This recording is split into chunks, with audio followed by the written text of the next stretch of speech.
Hello. അപ്പോൾ എന്തൊക്കെയുണ്ട്? എല്ലാവർക്കും സുഖമല്ലേ? എനിക്കും സുഖമാണ് കേട്ടോ. ഇന്ന് ഫറാന് സ്കൂളില്ല കേട്ടോ. കോഴിക്കോട് ജില്ലയ്ക്ക് മഴ കാരണം ലീവ് പ്രഖ്യാപിച്ചിട്ടുണ്ടായിരുന്നല്ലോ.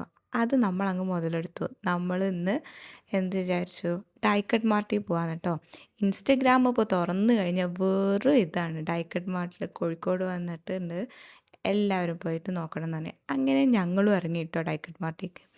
ഇവിടെ വന്നു കഴിഞ്ഞപ്പോൾ എനിക്കും ഫറാനും പിടുത്തം വിട്ടു കേട്ടോ. ഒരുപാട് ഐറ്റംസുകളുണ്ട്. നമുക്കിഷ്ടപ്പെടുന്ന ഒരുപാട് എസ്തെറ്റിക് ആയിട്ടുള്ള ക്യൂട്ടായിട്ടുള്ള ഒരുപാട് ഐറ്റംസുകളുണ്ട് കേട്ടോ. കീ ചെയിൻ ആയാലും അതുപോലെ തന്നെ നമ്മൾ ഈ കൊറിയൻ മൂവീസിൽ കാണുന്ന ഒരുപാട് കാര്യങ്ങളുണ്ടല്ലോ, അതൊക്കെ ഇവിടെ ഉണ്ട് കേട്ടോ. പല തരത്തിലായിട്ടും ഇപ്പോൾ കുഷ്യൻസ് ആണെങ്കിലും കീ ചെയിനിൽ തന്നെ നമുക്ക് കാണാൻ ഭയങ്കര ക്യൂട്ടായിട്ട് തോന്നിക്കുന്ന ഒരുപാട് കാര്യങ്ങളുണ്ട്.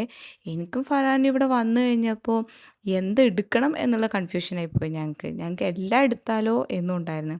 അങ്ങനെ ഫറാന് ഇഷ്ടമുള്ള സാധനങ്ങളൊക്കെ ഓരോന്നെടുത്ത് കാണിച്ചു തരാൻ തുടങ്ങി. ഞാനും എനിക്കിഷ്ടമുള്ള കുറേ ഐറ്റംസുകൾ എടുക്കാൻ തുടങ്ങി കേട്ടോ. ഇവിടെ ജേർണലിങ്ങിന് പറ്റിയ ഒരുപാട് ഐറ്റംസ് ഉണ്ട്. ഒരുപാട് സ്റ്റിക്കേഴ്സും കാര്യങ്ങളുണ്ട്. സ്കൂളിലേക്ക് ആവശ്യമുള്ള ബോട്ടിൽ, ബാഗ്, അങ്ങനത്തെ ഒരുപാട് സാധനങ്ങളുണ്ട് കേട്ടോ. നമുക്ക് ഇഷ്ടമാവും. നമ്മൾ പിള്ളേരനെ അങ്ങോട്ട് വശീകരിക്കുന്നു വരില്ലേ, അതിനു മാത്രം സാധനങ്ങളുണ്ട്.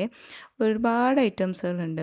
പിന്നെ ടിഫിൻ ബോക്സ് ആണെങ്കിലും അതെ, കുഞ്ഞു കുഞ്ഞു പാത്രങ്ങൾ, പോട്രി, അതുപോലെ തന്നെ ഇങ്ങനെ കുട്ടികൾക്ക് ഇഷ്ടപ്പെടുന്ന രീതിയിലുള്ള ഇപ്പോൾ ക്ലേ ആണെങ്കിലും അതൊക്കെ ഇങ്ങനെ ക്യൂട്ടായിട്ടുള്ള പാക്കിങ്ങിലാട്ടോ വന്നിരിക്കുന്നത്. പിന്നെ ഇവിടെ ഒരുപാട് തരത്തിലുള്ള കൊട്ടകളൊക്കെ ഉണ്ട് കേട്ടോ. നമുക്ക് സാധനങ്ങളൊക്കെ എടുത്തേക്കാൻ പറ്റിയ ഭംഗിയുള്ള കൊട്ടകളുണ്ട്. അത് മാത്രമല്ല കേട്ടോ ഉള്ളത്, ഇവിടെ കോസ്മെറ്റിക്സും ഉണ്ട് കേട്ടോ. നമ്മളെ മേക്കപ്പിന് ആവശ്യമുള്ള ഒരുപാട് ഐറ്റംസുകളും ഉണ്ട് കേട്ടോ.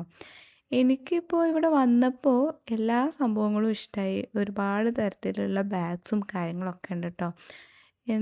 എല്ലാ സാധനവും നമുക്ക് ഇഷ്ടമാകും. എന്നാൽ ഇത് നമ്മൾ വാങ്ങിക്കണ സമയത്ത് ഇതിൻ്റെ പ്രൈസ് നോക്കുമ്പോഴാണ് എനിക്കെന്തോ പേഴ്സണലി തോന്നിയത് കുറച്ച് പ്രൈസ് കൂടുതലുള്ള പോലെ തോന്നി.